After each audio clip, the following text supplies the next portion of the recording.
Hi guys, welcome to DC English education. Friends, आज की इस क्लास में हम लोग एक यात्रा की शुरुआत करने जा रहे हैं और इस यात्रा का नाम मैंने दिया है a journey to A to Z English language. And friends, इस यात्रा में हम सभी सम्मिलित हो सकते हैं, चाहे हम लोग स्कूल के स्टूडेंट हो, कॉलेज के स्टूडेंट हो, कॉम्पिटिटिव स्टूडेंट्स हो, स्पोकन के स्टूडेंट हो, अथवा ग्रामेटिकल अथवा किसी भी तरह की इंग्लिश की प्रॉब्लम आपके साथ चल रहा है।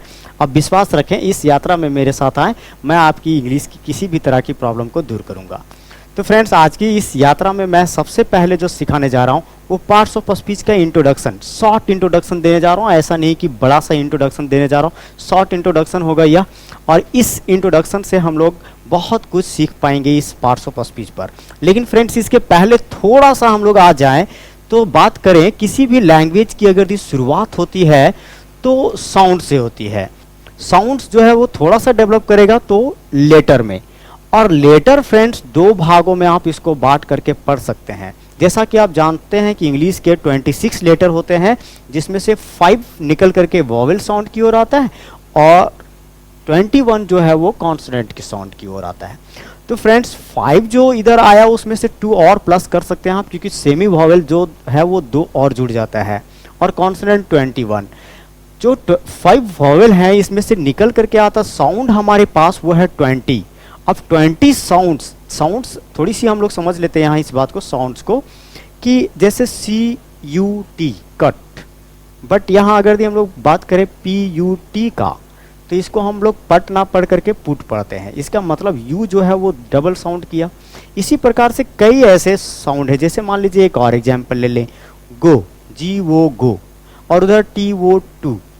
क्यों इधर GO गो पढ़ रहे तो TO को तो टो पढ़ सकते थे हम लोग, लेकिन ऐसा नहीं किए, तो ओ का जो है वो डबल साउंड आया, यू का डबल साउंड आया। ऐसे कई और भी हैं। जब मैं साउंड लेसन पढ़ाता रहूँगा तो इस चीज़ को बहुत ही विस्तार से बताऊँगा, बट अब भी हम लोग को इतना ही शॉर्ट में लेते जाना है।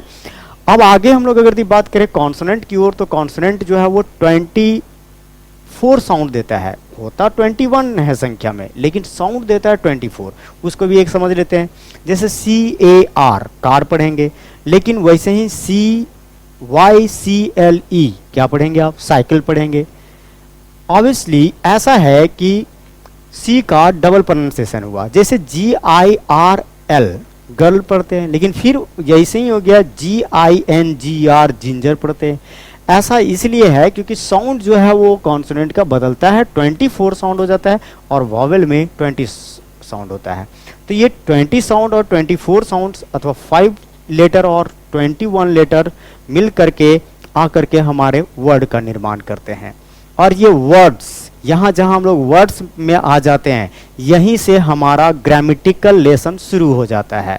अब अगर दी बात करें वर्ड्स की, तो वर्ड्स की जो क्लासिफिकेशन है वो 8 भाग में किया गया है, 8 प्रकार से, जिसको हम लोग पार्ट्स ऑफ स्पीच कहते हैं। मतलब कह सकते हैं, according to the functions of words they have been divided into 8 categories. तो पार्ट्स ऑफ स्पीच 8 भागों में बटा हुआ है, जिसमें से सबसे फर्स्ट भाग अगर दी हम लोग बात करें तो नाउन। शॉर्ट इंट्रोडक्शन सबका मैं बताता चलूँगा, लेकिन इसके साथ में ही हम आपको थोड़ी सी डेफिनेशन टाइप के भी बताते चले जाएंगे, कुछ एग्जाम्पल भी देख लेंगे। तो नाउन हिंदी मीनिंग अगर दी जाने तो संज्ञा, संज्ञा को अगर दी तोड़ कर समझे तो सम्यक ज्ञान, मीन्स जो हमें, जिस वर्ड से हमें ज्ञान मिले कोई चीज़ का नाम। दूसरे शब्दों में हम लोग इसको बोल सकते हैं नेमिंग वर्ड्स। नेमिंग वर्ड्स मतलब नाम पता करने वाले वर्ड्स। तीसरे शब्दों में इसको हम लोग समझने का प्रयास करें तो बोल सकते हैं living things and non living things. जितने भी सजीव वस्तुएं और निर्जीव वस्तु हैं वो सभी के सभी आ जाएंगे इसी नाउन के कैटेगरी में। नेमिंग वर्ड्स जितने हैं जिसके हम लोग नाम दे देते हैं तो वो नाउन में आ जाएंगे। ये नाउन का फंक्शन क्या करेगा, तो सेंटेंस में सब्जेक्ट का काम करता है, सब्जेक्ट के रूप में आता है यह। उसके अतिरिक्त इसमें हम लोग समझ सकते हैं, जैसे बोला जाता है, ट्रेडिशनल डेफिनेशन ऐसा है कि noun is the name of any person, place और थिंग्स। तो बोल सकते हैं, जैसे हम लोग यहाँ एलिजा एक नेम बोल सकते हैं, फिर कोई थिंग्स का नाम ले लें तो एक धरती की सबसे बड़ी प्राणी का नाम ले लें, व्हेल। तो इस प्रकार से नाउन का एग्जाम्पल्स के साथ में डेफिनेशंस और मैंने बताया। नेक्स्ट हम लोग प्रोनाउन में अगर दिया है तो प्रोनाउन का हिंदी मीनिंग पर चले तो सर्वनाम। सर्वनाम मतलब सभी के नाम। एक चीज और हम लोग समझ सकते हैं, जैसे संज्ञा शब्द, सर्वनाम शब्द, मतलब शब्द मैं इसलिए जोड़ रहा हूं क्योंकि जो सम्यक ज्ञान कराने वाले शब्द हैं वो संज्ञा, जो सबके नाम के बदले आने वाला है वो सर्वनाम। सर्वनाम मतलब सभी के नाम के बदले आने वाला है, इसमें हम लोग संज्ञा सर्वनाम शब्द इसको कह सकते हैं। और इसके लिए मैंने लिख दिया यहां पर क्या, तो इन प्लेस ऑफ नाउन अथवा इंस्टीड ऑफ नाउन। प्रोनाउन वह शब्द है जो संज्ञा के स्थान पर के बदले में आता है अथवा के स्थान पर आता है। ठीक उसी प्रकार से हम लोग एग्जाम्पल के रूप में अगर इसमें लें तो बोल सकते हैं ही, सी, इट, आई, वी, यू, दे, ये सभी हो गए। हिम, हर, ये सभी हो गए। अब नीचे अगर हम लोग उतर जाएं तो अगला तीसरा नंबर में मैं बता रहा हूं तो वर्ब। वर्ब का हिंदी मीनिंग क्या हो गया, क्रिया। क्रिया से ही पता चल रहा है काम करना, होना। तो करना, होना, करना मतलब और होना, इसलिए मैंने लिख दिया है स्टेट एंड एक्शन। स्टेट जैसे आई एम अ टीचर, यहाँ एम आया तो is, are, am, was, were, have, has, had, can, could, may, might, would, should, ought, to, need, dare, used to, must, ये सभी मतलब आप ले सकते हैं। एक तरह का वर्ब हो गया। दूसरी तरह के वर्ब में जिसमें एक्शन पता चल पाए वो एक्शन वर्ब जो कहलाएंगे हमारे, तो उसमें हम लोग बोल सकते हैं जैसे आई टीच इंग्लिश, तो टीच हो गया, राइट हो गया, लर्न हो गया, स्पीक हो गया, ये सभी वर्ड्स हो गया। उसके नीचे अगर हम लोग आ जाएं तो आता है हमारा क्या, एडजेक्टिव। एडजेक्टिव का हिंदी मीनिंग क्या हो गया, विशेषण। विशेषण से समझे तो विशेषता बताने वाले शब्द, जो शब्द हमारे विशेषता को बताते हैं। और इसमें एक डेफिनेशन मैंने बताया, शॉर्ट डेफिनेशन है ये, सार निकाल करके मैंने बताया है। जैसे मॉडिफाई अथवा क्वालिफाई नाउन एंड प्रोनाउन। जैसा कि हम लोग समझ रहे हैं कि फंक्शन के आधार पर वर्ड्स बांटे गए हैं, तो एडजेक्टिव का क्या काम, इस एडजेक्टिव का काम है संज्ञा और सर्वनाम की खासियत को बताना, विशेषता को बताना। जैसे हम लोग बोल सकते हैं Eliza is an intelligent girl, तो यहाँ इंटेलिजेंट जो वर्ड है वो किसको क्वालिफाई कर रहा है, एलिजा को। वैसे ही कई वर्ड आ सकते हैं, ब्यूटीफुल आ सकता है, हैंडसम आ सकता है, आपका ब्रॉड माइंडेड आ सकता है, नैरो माइंडेड आ सकता है। नेक्स्ट हम लोग आगे बात करें तो अगला जो हमारा आता है एडवर्ब। एडवर्ब में हिंदी मीनिंग समझे तो क्रिया विशेषण, मीन्स क्रिया की विशेषता बताने वाला। अगर हिंदी मीनिंग के आधार पर चले तो पता चलता है कि सिर्फ ये क्रिया की विशेषता बताता है, लेकिन ऐसा नहीं है, यह कई और चीज़ों की भी विशेषता बताता है। इसलिए मैंने इसका लिख दिया है कि क्वालिफाइज और modifies almost parts of speech, लगभग अक्सर सारे पार्ट्स ऑफ स्पीच को, एक्सेप्ट, याद रखना इस बात को कि एक्सेप्ट नाउन एंड प्रोनाउन, संज्ञा और सर्वनाम को जो क्वालिफाई करेगा वह है एडजेक्टिव, एंड जो बाकी बचे पार्ट्स ऑफ स्पीच हैं, ऑलमोस्ट पार्ट्स ऑफ स्पीच हैं, उसको कौन क्वालिफाई करेगा, तो एडवर्ब। एक इसमें ये जानने की जरूरत है कि ये दो जो हैं parts of speech, means adjective and adverb, ये दोनों के दोनों का काम है क्वालिफाई करना, लेकिन सेक्टर बटा हुआ है, वो नाउन और प्रोनाउन को क्वालिफाई कर रहा है, और एडजेक्टिव नॉन प्रोनाउन को, और एडवर्ब जो है वो हमारा किसको क्वालिफाई कर रहा है, rest of the parts of speech को। जैसे हम लोग सेंटेंस के रूप में समझें तो बोल सकते हैं she is a very beautiful girl, they are very intelligent, he runs fast, they came in. In यहाँ पर याद रखने की जरूरत है कि ये इन जो है वो कोई प्रीपोजिशन का रोल नहीं निभा रहा है, फंक्शन इसका समझना है हम सभी को, यह जो है वो एडवर्ब का काम कर रहा है। तो एक हो गया यहाँ पर पार्ट्स ऑफ स्पीच हमारा एडवर्ब। अगला हमारा पार्ट्स ऑफ स्पीच आता है वह है प्रीपोजिशन।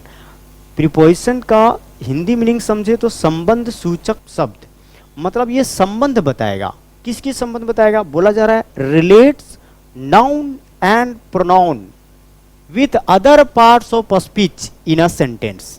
मीन्स नाउन और प्रोनाउन को करेगा और सारे पार्ट्स ऑफ स्पीच के साथ एक सेंटेंस में, तो ये प्रीपोजिशन का काम है। जैसे वी लिव इन इंडिया, तो यहाँ इन जो है वो क्या कर रहा है, तो प्रीपोजिशन का काम कर रहा है। He is on the roof, on जो है क्या काम कर रहा है, तो प्रीपोजिशन का काम कर रहा है। क्यों, क्योंकि इसके क्या कर रहा है, तो ही सी का मीन्स रिलेशन बता रहा है, वो संबंध बता रहा है दूसरे पार्ट्स ऑफ स्पीच के साथ सेंटेंस में। तो इस प्रकार से हमारा प्रीपोजिशंस का शॉर्ट इंट्रोडक्शन समाप्त हुआ। नेक्स्ट अगर हम लोग उतरे तो कनेक्टर्स में बोल सकते हैं, और कनेक्टर्स में फ्रेंड्स आप यूँ समझ जाए कनेक्टर्स को कि सेंटेंस को कनेक्ट करने वाले शब्द, वो सेंटेंस को क्या करेगा तो कनेक्ट करेगा। सेंटेंस को ही नहीं कनेक्ट करेगा, वर्ड्स को भी कनेक्ट कर सकता है ये, एंड फ्रेजेज को भी कनेक्ट कर सकता है, मुख्यतः सेंटेंस को, लेकिन वर्ड्स फ्रेजेज को भी कनेक्ट करने वाले शब्द को हम लोग कंजंक्शन कह सकते हैं। कंजंक्शन का हिंदी मीनिंग ही समझे तो क्या है, संयोजक सूचक शब्द, मीन्स संयोग करवाएगा, जोड़ेगा। यह क्या जोड़ेगा तो वर्ड्स को जोड़ेगा, क्लाउजेज को जोड़ेगा, फ्रेजेज को जोड़ेगा, सेंटेंसेस को जोड़ेगा। अब इसका एक हम लोग एग्जाम्पल ले लें कि he couldn't go to college because he was suffering from severe fever. तो यहाँ बिकॉज जो वर्ड आया वह वर्ड क्या किया, सेंटेंस को कनेक्ट किया, दो सेंटेंस को कनेक्ट किया। राजू एंड काजू, तो यहाँ राजू एंड काजू दो वर्ड को कनेक्ट कर रहा है, गो टू स्कूल। तो इस प्रकार से यहाँ दो वर्ड को भी कनेक्ट कर रहा है। तो इसका काम वर्ड्स को कनेक्ट करना, क्लॉजेज को कनेक्ट करना एंड सेंटेंसेस को कनेक्ट करना। फ्रेंड्स अगला और जो लास्ट पार्ट्स ऑफ स्पीच हमारे पास आता है वह है इंटरजेक्शन, जिसका हिंदी मीनिंग क्या है तो विस्मयादि बोधक शब्द, जो विस्मय में डाल दे हमें, जो आश्चर्य करवा दे हमसे, वो शब्द। आश्चर्य में पढ़ने के बाद अचानक ऑल ऑफ अ सडन वो वर्ड निकले। जैसे यहाँ मैंने इसका जो डेफिनेशन मैंने लिख रखा है इस वर्ड का, उसको मैंने बताया है कि सोज स्ट्रॉन्ग फीलिंग्स एंड इमोशंस, बहुत ही ज़्यादा फीलिंग्स और इमोशंस को दिखाता है यह इंटरजेक्शन। कोई भी ज़्यादा फीलिंग्स आ गए, जैसे कोई अच्छा चीज़ हम लोगों ने देख लिया तो बोलते हैं वाओ व्हाट अ मैजिक। अगर दी वैसे ही हो गया, कोई दुख वाली बात आ जाती है तो हम लोग बोलते हैं अल्लास, फिर बोलते हैं ब्रावो। तो इस प्रकार से फ्रेंड्स आता है हमारा, और ये पार्ट्स ऑफ स्पीच इस प्रकार से समाप्त होता है। तो दोस्तों पार्ट्स ऑफ स्पीच का ये शॉर्ट इंट्रोडक्शन था, इसको गहराई में मैं विस्तृत रूप में पढ़ाता चला जाऊंगा। आपको करना क्या है, इसके नेम के साथ में जो मैंने रिलेट किए हैं वो डेफिनेशन, हिंदी मीनिंग सब याद कर लेना है, ताकि आगे की यात्रा आपके लिए और आसान बनते चले जाए। गहराई में हम लोग उतरते चले जाएंगे, इससे आपको सारे तरीके इंग्लिश समस्या समाप्त हो जाएगा। Thank you friends, thank you very much.